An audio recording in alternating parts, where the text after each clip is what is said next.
When I was a new guy fresh out of training, I was in an accident that knocked me unconscious for over a minute.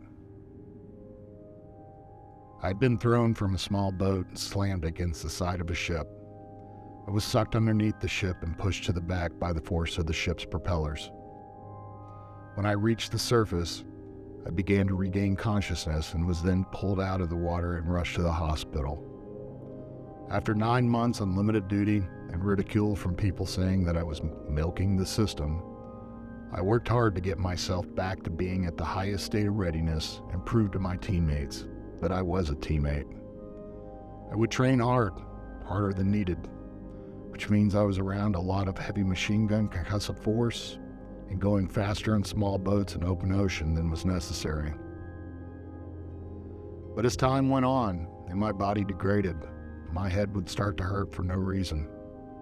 I would stay awake at night because my headaches would keep me from sleeping. It became unnerving to concentrate on anything. My ability for problem solving and critical thinking, two things I had always took pride in, became impossible for me.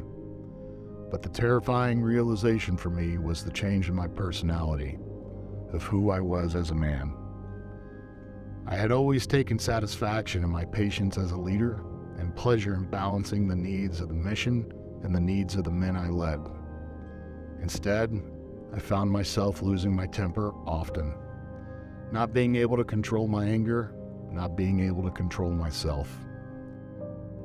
I would find myself performing actions and not realize I was doing it until the action was done. Actions that a sane person would not do.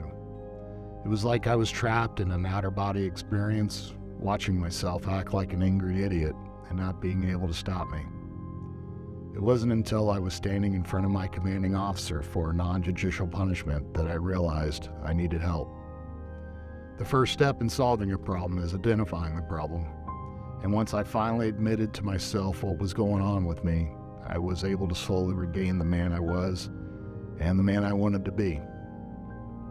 My story isn't over yet, but thanks to teammates, brothers and sisters, and a little humor, I am optimistic and equipped to handle for whatever the future holds.